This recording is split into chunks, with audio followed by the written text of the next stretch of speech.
आप देख रहे हैं एसडीएम न्यूज़। मैं हूं रियाद अंसारी। इस वक्त मैं महाराष्ट्र के तारिक शहर औरंगाबाद से बात कर रहा हूं। औरंगाबाद में एक नारेगांव बस्ती है।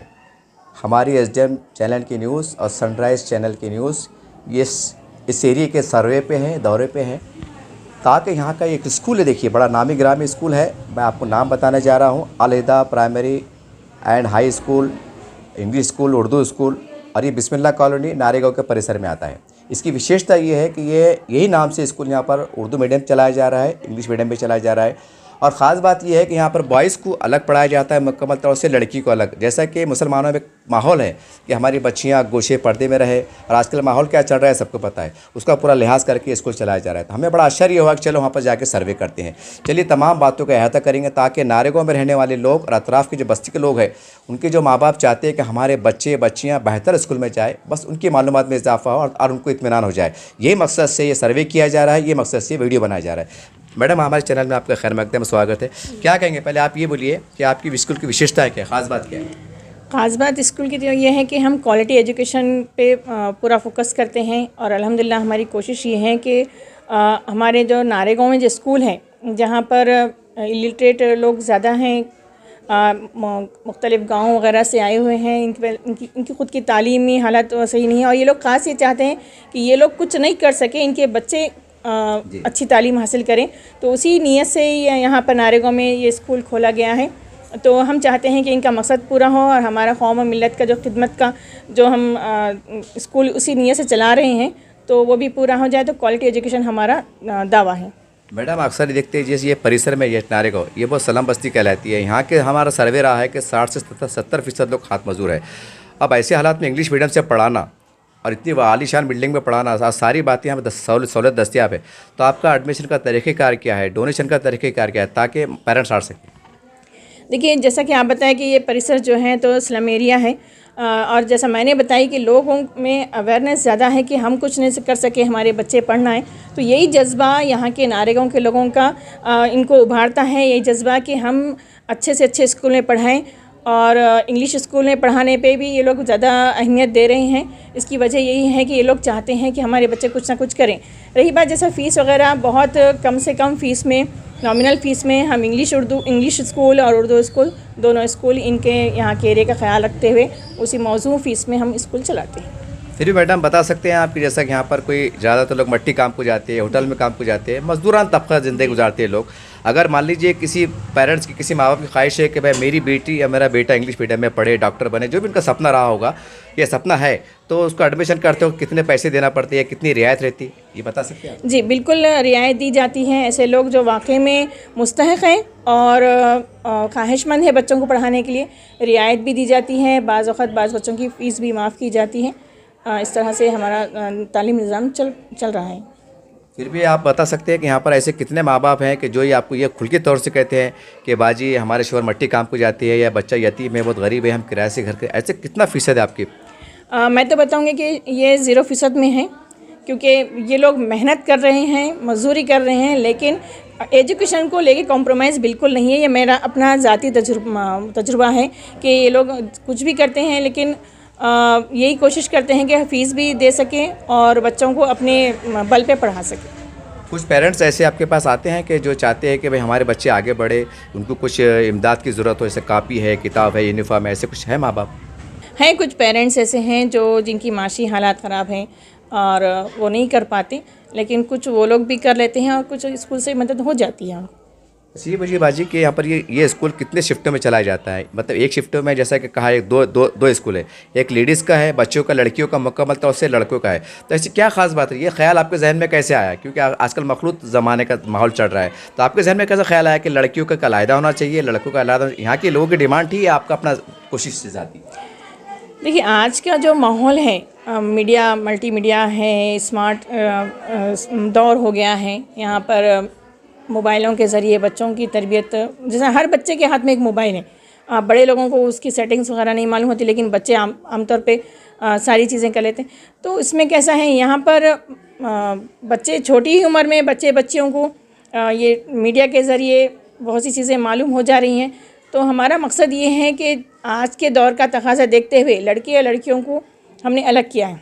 जी। मखलूत तालीम निज़ाम हमारे कौम के लिए किस हद तक नुकसान पहुंचा सकता है इसका अंदाज़ा सभी को है, बोलने की तो ज़रूरत नहीं है इसमें। लेकिन इसी बात को मद्देनज़र रखते हुए हम मखदूम तालीम निज़ाम को अवॉइड करते हुए हमने गर्ल्स और बॉयज़ को अलग कर दिया है। यहाँ पर हमारे पास लड़कियों की तालीम ही नहीं, लड़कियाँ और लड़के दोनों की तालीम ही नहीं बल्कि तरबियत पे भी बहुत फोकस किया जा रहा है। अब तरबियत पे फोकस किस तरह किया जा रहा है तो इस बात के लिए मैं आपको बताते चलूँ कि डेली हमारे पास एक पीरियड जो है तो दीनियात के तौर पर हम फ़ज़ाइल अमल की तालीम लेते हुए करते हैं, जिसमें हमको अल्हम्दुलिल्लाह ये हमारा सिलसिला बहुत सालों से जारी व सारी है कि हम फ़ज़ाइल अमल की तालीम हर क्लास में 1 घंटा पीरियड होता है। तो हमने देखने में आया है कि बच्चों में बहुत इम्प्रूवमेंट हुआ है, उनकी मतलब बिहेवियर को लेकर, उनकी बातचीत, उनके दिन भर के जो अमाल है, दिन भर के जो काम है उसके अंदर कितना दीन दाखिल हुआ, कितना उन लोगों में ये हमारे जो पीरियड ले रहे हैं हम फ़ज़ाइल अमल की तालीम का, तो उनके अंदर कितना चेंजेस आए हैं बिहेवियर में, अमल में, ये हमने खुद बज़ाते खुद देखा है। पेरेंट्स भी अल्हम्दुलिल्लाह हमारे बहुत खुश हैं कि हर स्कूल में सिर्फ तालीम है, लेकिन तरबियत और तालीम दोनों भी हमारे पास हो रही है। दीनी माहौल में हम तालीम और तरबियत कर रहे हैं बच्चों की, लड़कों की भी और लड़कियों की भी। मैडम बता पाएंगे कि आप ये स्कूल यहाँ पर कितने सालों से चलाए जा रहे हैं? तकरीबन 14-15 से ये स्कूल यहाँ पर चल रहा है और अल्हम्दुलिल्लाह हर साल इसमें तरक्की होती है, हर साल प्रोग्राम्स में तालीमी पॉलिसी में चेंजेस लाए जाते हैं और हर बार कुछ न कुछ हम बच्चों की और कौम की तरबियत और उनकी तालीम के लिए कुछ नया करने की कोशिश करते रहते हैं। चूँकि नया तालीमी साल शुरू हो चुका है, काफ़ी 1-2 महीने निकल चुके हैं, तो क्या आज भी आपके स्कूल में मतलब एडमिशन चालू है तो कौन सी क्लास में चालू है? अभी तो एडमिशन्स बहुत कुछ आ चुके हैं हमारे पास और अभी कुछ अगर कोई इंटरेस्टेड हैं अभी ऐसे लोग जो हमारे स्कूल में पढ़ाना चाहते हैं वो बिल्कुल वेलकम, अभी एडमिशन ले रहे हैं हम लोग। मैडम एक सवाल ये है कि नारेगांव एक ऐसी बस्ती है कि जहाँ माँ बाप ज़्यादातर मतलब गरीब भी है और वो खुद ज़्यादा तालीम याफ्ता नहीं है, तो ऐसे हालात में आप उनको कैसा हैंडल कर पाते हैं? क्योंकि उनको समझता नहीं है और फिर वो माँ बाप चाह रहे हैं कि हमारे बच्चे इंग्लिश मीडियम से पढ़े। ऐसा कोई तजुर्बे की बात बता सकते हैं कि हैंडल करते हो कितनी तकलीफ होती है? जी, हमारे पास मंथली मीटिंग का जो प्रोग्राम है वो हर महीने को महीना मीटिंग होती है, पेरेंट्स की, लेडीज़ पेरेंट्स की मीटिंग होती है। ख़ास हम मम्मी लोगों को यहाँ पर बुलाते हैं, उनकी तालीम और तरबियत का भी सिलसिला चलता है कि बच्चों को किस तरह पढ़ाना है, क्या करना है। हम लोग जो होमवर्क का हमारा सिस्टम अलग है, पेरेंट्स को भी हम बच्चों के साथ इन्वॉल्व करते हैं। जैसे कि होमवर्क जो दिया जाता है हमारे पास, वो उसमें हम लोग सफ़ा लिख कर लाओ, गिनती लिख के लाओ, पहाड़े लिख के लाओ, ये तो सारे स्कूल वाले होमवर्क देते हैं। लेकिन हमारे पास होमवर्क देने का थोड़ा सा सिलसिला अलग ऐसा है कि सवाल जवाब हैं, अल्फाज के मायने हैं, फिल इन द ब्लैंक्स है, मैच द फॉलोइंग है, इस तरह का हम होमवर्क देते हैं और पेरेंट्स से बोलते हैं कि ये होमवर्क आप कराइए, इनको याद करवाइए और होमवर्क की कॉपियों पे आपकी साइन होना लाजमी। तो इसमें कैसा होता है, पेरेंट्स बच्चों के साथ भले से उनको पढ़ना नहीं आता जी, लेकिन वो 1 घंटा बच्चों को लेके बैठते हैं। हमारे पास हर महीने 1 घंटे की मीटिंग में आते हैं, तो हम उनको गाइड करते हैं किस तरह बच्चों को आपको पढ़ाना है। आपको पहले से पढ़ना नहीं आता, लेकिन सिर्फ हम जैसा बता रहे हैं वैसा करिए, इंशाल्लाह आपके बच्चे कामयाबी की तरफ रहेंगे। मैडम आप बता सकते हैं कि आपका जो अज़ाइम, आपके चेयरमैन साहब हैं, आप हैं, आप भी एक ज़िम्मेदार है कौम के, तो क्या मैसेज है, क्या देंगे और आपके अज़ाइम क्या है? देखिए सर, जैसा कि हमारे जो चेयरमैन सर हैं जनाब असलम शरीफ सर, अल्हम्दुलिल्लाह उनकी अज़ाइम अपनी कौम के लिए, मिल्लत के लिए बहुत नेक नीयत और ख़ालिस दिल से वो बहुत कोशिश करते हैं। इसी जैसा कि आज का जो ज़माना है स्मार्ट ज़माना है, डिजिटल दौर है, तो उस लिहाज से सबसे पहले तो हमने हमारे स्कूल को डिजिटल कर चुके हैं। हमारा school Al Huda Urdu primary and high school smart school बन चुका है। अब हमको हमारे अज़ाइम में ये है कि हमको अब स्मार्ट नारेगांव बनाना है। जैसा कि आमतौर पर स्लम एरिया के बताया, स्लम एरिया के बच्चे आगे नहीं बढ़ सकते, उनके पास ये माशी जो बहरान है वो माशी तौर पे कमज़ोर हैं, तो अच्छे स्कूल में पढ़ा नहीं सकते।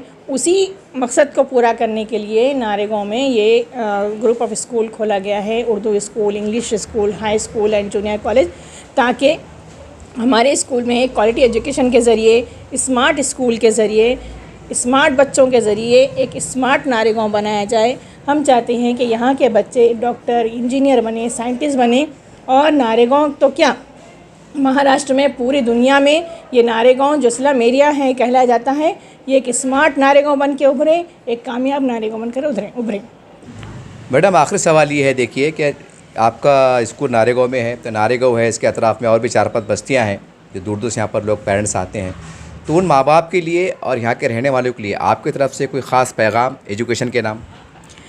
देखिए, जैसा कि हमने बताए हैं कि यहाँ पर हमने smart school, Al Huda smart school बन चुका है और हमारे अज़ाइम बहुत हैं, और ख़ास बात मखलूती तालीम निज़ाम को हमने अवॉइड करते हुए गर्ल्स बॉयज़ को अलग कर दिया है और उनकी तालीम, उनका जो माहौल बनाए हैं गर्ल्स का बॉयज़ का अलग अलग बिल्डिंग में, तो दीनी और माहौल में हम उनको तालीम और तरबियत दे रहे हैं। तो नारेगांव के और आसपास के एरिया के लोगों को मैं यही मैसेज दूंगी कि देखिए, ये आपके लिए, आपके बच्चों के लिए, आपकी सहूलत और आपके बच्चों की हिफाजत, इन सब चीज़ों को मद्देनज़र रखते हुए गर्ल्स बॉयज़ को अलग किया गया है। आप ज़्यादा से ज़्यादा इसका फ़ायदा उठाएं। ख़ास तौर पे बहुत से लोग माहौल ऐसा ख़राब होने की वजह से लड़कियों को पढ़ाते नहीं हैं, या पढ़ाते भी हैं तो 6वीं 7वीं 8वीं तक पढ़ा के स्टॉप करते हैं। तो मेरा बोलना ये है कि ये स्कूल जो है खालिस लड़कियों का स्कूल है। यहाँ पर केजी से लेके 12वीं जमात तक के सिर्फ़ और सिर्फ लेडीज़ पढ़ाने के लिए भी लेडीज़ हैं और पढ़ने वाले भी बच्चियाँ हैं। यहाँ पर कोई जेंट्स वगैरह की मतलब एंट्री नहीं है, पूरा लेडीज़ का माहौल है। दीनी माहौल में तरबियत के साथ साथ तालीम का निज़ाम है। तो ज़्यादा से ज़्यादा आप फ़ायदा उठाएँ। कौम की मिल्लत की जो के फलाह के लिए जो लोग कोशिश कर रहे हैं, जैसे हमारे सर हैं असलम शरीफ सर साहब, तो उनकी कोशिशों में आपका ताउन ज़रूरी है, तभी हमारी कामयाबी है और आपकी अपनी कौम की कामयाबी है। अस्सलामु अलैकुम रहमतुल्लाहि बरकातुहू। आइए आज आपको अलहुदा डिजिटल स्मार्ट स्कूल से तारुफ कराते हैं। अल्हम्दुलिल्लाह नारेगांव का Al Huda Urdu primary, high school and junior college अब अलहुदा स्मार्ट डिजिटल स्कूल बन चुका है। लिहाजा आज आपको स्मार्ट क्लासरूम की कुछ झलकियां आपको दिखाई जा रही हैं, जिसके अंदर बच्चे किताबों में और टीचिंग एड्स के साथ साथ अब डिजिटल स्मार्ट बोर्ड पर तालीम हासिल करते हुए आपको दिखाई दे रहे हैं। यहाँ पर बच्चों के साइंस और मैथ के तमाम कंसेप्ट अल्हम्दुलिल्लाह क्लियर किए जाते हैं। इस तरह की स्टडीज में ये बात सामने आई है कि जिस तरह पढ़ने लिखने में 70% बच्चे जो हैं तो अपनी आंखों से देखकर चीजों को अख्ज़ करते हैं, ज्यादा तालीम हासिल करते हैं। आज के इस डिजिटल दौर में, जदीद दौर में अलहुदा स्कूल के चेयरमैन जनाब असलम शरीफ सर ने ये तय किया है कि हमारा जो अलहुदा स्कूल है अब डिजिटल स्मार्ट स्कूल बन चुका है और इसकी कुछ अहम खुसूसियात ये हैं कि बच्चों को जदीद दौर में जदीद तरीके से तालीम हमको देना है। जज़ाकल्लाह। देखिए, तमाम तालिबात आपकी तवज्जो इधर रखिए। आपसे कुछ सवालात पूछे जा रहे हैं, उसके जवाबात आप तमाम को देना है। देखिए, जिस तरीके से स्क्रीन पे बताया जा रहा है कि 4 सवालात है, आपको यहाँ पर बताया गया है। रेडियो है, टीवी है, मोबाइल है, मौसीकी है वगैरह की आवाज जो सुनाई देती है तो वो किस तरीके से हम तक पहुंचती है? बताइए आप, किस तरीके से, किस वजह से हम तक पहुंचती है? मौसीकी के आलात वगैरह की आवाज किस वजह से हम तक पहुंचती है? हाथ उठाइए, आप बोलिए। और बोलिए पीछे, आप बोलिए। काम की वजह से। नहीं, गलत जवाब। किस वजह से? आप पहले सवाल सुनिए, किस वजह से हम तक पहुंचती है? मौसीकी है, मोबाइल है, डायरेक्ट कान तक नहीं पहुंचती, किस वजह से? कोई और बताइए। वेरी गुड, स्पीकर, जोर से बोलिए। गुड, स्पीकर की वजह से। किस जरिए से नहीं पूछा गया था आपसे? स्पीकर की वजह से हमारे कानों तक ये आवाज हम तक पहुंचती है। अब ये आवाज जो हम तक पहुंचती है ये कोई मामूली आवाज नहीं है, ये बहुत सीधा साधा जो आपको दिखाई देता है कि सिर्फ आप आवाज बोलते हैं हमारे कानों तक पहुंचती है, ये एक सीधा साधा अमल नहीं है, ये बहुत पेचीदा अमल है। और ये पेचीदा अमल हमें सिर्फ साइंस मजमून के जरिए हम तक मालूम होगा। समझ में आया सबके? साइंस मजमून ऐसा है जो आपको बारीक से बारीक पेचीदा मालूमात का आपको इल्म देता है। उसमें हम ये देखेंगे कि ये जो आवाज है वो हम तक किस तरीके से पहुंचती है। ये जो आवाज रहती, ये आवाज जब देखिए ये यहाँ पर कान है, हाँ ये कान है, ये जो शक्ल बताई जा रही है यहाँ पर स्क्रीन पे ये कान की शक्ल है, ये कान है। अब ये कान जब आप कोई आवाज देते हैं आपको या आप किसी चीज की आवाज सुनते हैं तो वो हमारे कानों तक किस तरीके से पहुंचती है। पहले वो आवाज जर्रा से टकराती है, वो जर्रा से टकराने के बाद आवाज की हवा की जो लहरें रहती वो मुर्तइश करती है, वो जर्रा से टकरा कर हमारे कानों तक पहुंचती है, जिसे साउंड वेव यानी आवाज की लहरें कहते हैं। क्या कहते हैं, सुनाई दिया आप लोगों को? जोर से दोहराइए। Very good. इंग्लिश में क्या कहते हैं? Sound wave. वो ये लहरें जो रहती है वो हम तक पहुंचती है जब जाके हमें आवाज कानों तक सुनाई देती है और इसका दारो मदार समात पर मुनस्सिर होता है। समात यानी जो आवाजें आप लोग सुनते हैं वो आवाज का दारो मदार इस तक मुनस्सिर होता है। अब देखिए स्क्रीन पे बताया गया है हमारे कान को 3 हिस्सों में तकसीम किया गया है। कितने हिस्सों में? 3। सबसे पहले है बैरूनी कान, नंबर 2 है बीच का कान, नंबर 3 है अंदरूनी कान। आ रहा समझ में? ये तमाम चीजों तक आपकी आवाज मुर्तइश होती है, उसके बाद हमारे कानों तक वो आवाज पहुंचती है। सबसे पहले बैरूनी कान हम देखेंगे जो पेनिया से शुरू होता है। कहां से शुरू होता है? पेनिया से। वो आवाज को जमा करता है, जमा करके लहरों को मुर्तइश करता है, पर्दे से टकराता है, फिर आवाज को अपने अंदर मुंतकिल करता है। किसका काम है ये? बैरूनी कान का काम है। उसके बाद देखिए देख सकते हैं कि ऑसिकल भी हिलने लगता है, यानी ये देखिए उसके बाद है बीच का कान। बीच का कान मिडिल ईयर, उसका काम ये है कि वो आवाज जो आवाज वाइब्रेट होती है तो वो अपने अंदर महदूद करता है, महफूज करता है और ऑसिकल्स के जरिए वो क्या करता है दूसरों तक पहुंचाता है, यानी आगे बढ़ाता है, वो आवाज को निस्बत को वो काबू में रखता है। देख सकते हैं कि अंदरूनी कान के हिस्से में माया अल्लाह बरकातुहू। जिस तरह आज का ये जो दौर है ये जदीद दौर है और जदीद दौर का तकाजा ये है कि बच्चों को और स्कूल को डिजिटलाइज किया जाए। इसी तरह हमारा Alhuda school primary and high school ये सिर्फ अब स्कूल नहीं, अब ये डिजिटल स्कूल कहलाया जा रहा है। अल्हम्दुलिल्लाह हमारे पास डिजिटल क्लासरूम्स की पूरी तरह से तैयारी हो चुकी है।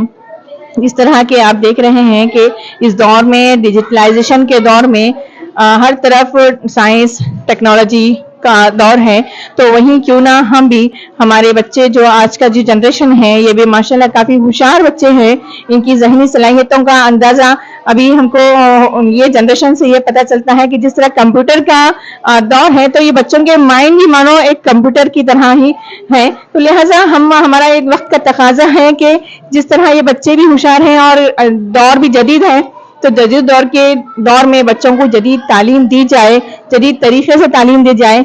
इसी की कोशिश में अल्हुदा ग्रुप ऑफ स्कूल के चेयरमैन जनाब असलम शरीफ सर ने स्कूलों को डिजिटल करने की ठान ली है। तो लिहाजा आज के दौर में हम हमारे डिजिटल अल्हुदा स्कूल में हम बच्चों को डिजिटल बोर्ड के साथ साथ डिजिटल क्लासरूम में पढ़ाने के साथ साथ रीडिंग और किताबों से भी जोड़ के रखे हैं हमने। लिहाजा ये दूसरी क्लास के बच्चे हैं, अल्हुदा डिजिटल स्कूल के दूसरी जमात के बच्चे हैं और ये बच्चे आपको न्यूज़पेपर में कुछ चंद आर्टिकल्स, चंद न्यूज आपको पढ़ के सुनाने वाले हैं। चलिए कौन कौन से तालिबात हैं जो न्यूज़पेपर पढ़ना चाहते हैं? तमाम बच्चे तैयार हैं न्यूज़पेपर पढ़ने के लिए? चलिए आप पढ़िए। 582 करोड़ का चंदा 75% बीजीपी को मिला। खसार में चलने वाले कंपनी के तरफ से मोदी और इनके जमानतों पर भरोसा करना मुश्किल है। जब चीन हिंदुस्तानी इलाके में दाखिल हो तो तब मोदी नींद की गोलियां खाकर सो रहे थे। चलिए और कौन तैयार है पढ़ने के लिए? हाथ उठाइए। जो बच्चे पढ़ना चाहते हैं, तमाम तालिबात हाथ उठाइए। चलिए आप खड़े रहिए। अगर आप सेहतमंद रहना चाहते हैं तो सुबह का नाश्ता जरूर करें। ये पढ़िए। हर वक्त थकावट का स्वभाव बनाने वाली आदतें यूं पीछा छुड़ाए। चलिए, और कौन है?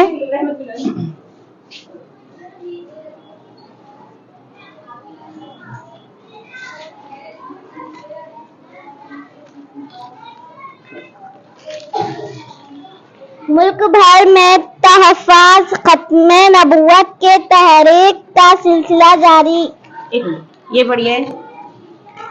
हर वक्त थकावट का सबब बनने वाली आदतें यूं पीछा छुड़ाए। चलिए Rahma, stand up. Lok very good.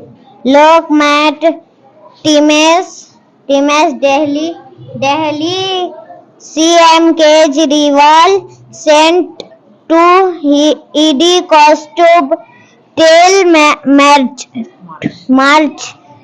28। शाबाश। और कोई है? आपका पेपर कहाँ है बेटे? न्यूज़पेपर है। और कौन पढ़ना चाह रहे हैं? बताइए आप, वो बताइए, है आपके पास?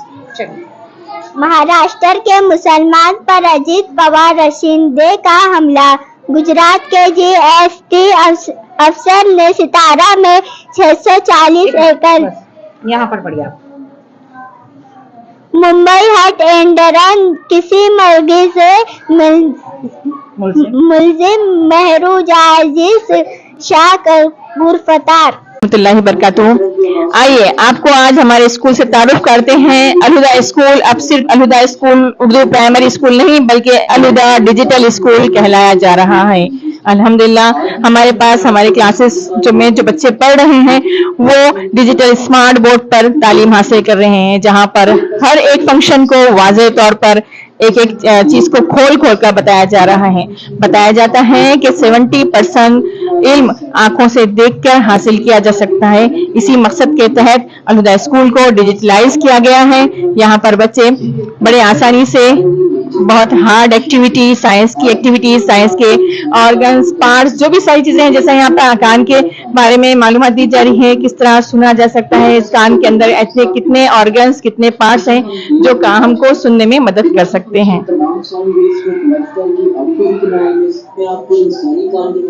हमारे इर्द गिर्द हर चीज की आवाज हमें कैसे सुनाई देती है? हम हर तरह की आवाज को कैसे सुन सकते हैं? किसी भी आवाज को सुनने के लिए कुदरत ने हमारी बॉडी में एक मशीन यानी एयर फिट कर दिया। एयर यानी कान हमारे लिए नेचर का एक प्रीशियस गिफ्ट है। अस्सलाम वालेकुम वरहमतुल्लाहि वबरकातुहू। सबसे पहले आज हम हमारे जो जिस्मानी आज़ा है, जिस्मानी आज़ा जिस तरीके से अपने को बताया कि अल्लाह ताला ने जो हवा से खमसा हमें बेहतरीन नेमत से आज अल्लाह ताला ने हमें नवाजा है, उसमें सबसे अहम है कान, जिसकी मालूमात आज हम हासिल करेंगे। तो किस पे आज मालूमात हासिल कर रहे हैं हम? कान की मालूमात किस पे? आपको स्मार्ट बोर्ड के जरिए आपको बताया जा रहा है। इसमें देखिए सबसे पहले ये अल्लाह ताला की नेमत है, अल्लाह ताला की बहुत बड़ी नेमत है कि आज हम आवाज आप सुन सकते हैं, दूर की नजदीक की तमाम आवाजें आप और हम मिलकर सुन सकते हैं। तो उसमें भी साइंसी एतबार से अल्लाह ताला ने किस तरीके से उसमें जो बारीक से बारीक चीजों को अल्लाह ताला ने जो जरिया बनाया है कि वो आवाज आपके उसमें पहुंचती है, तो वो हम देखेंगे।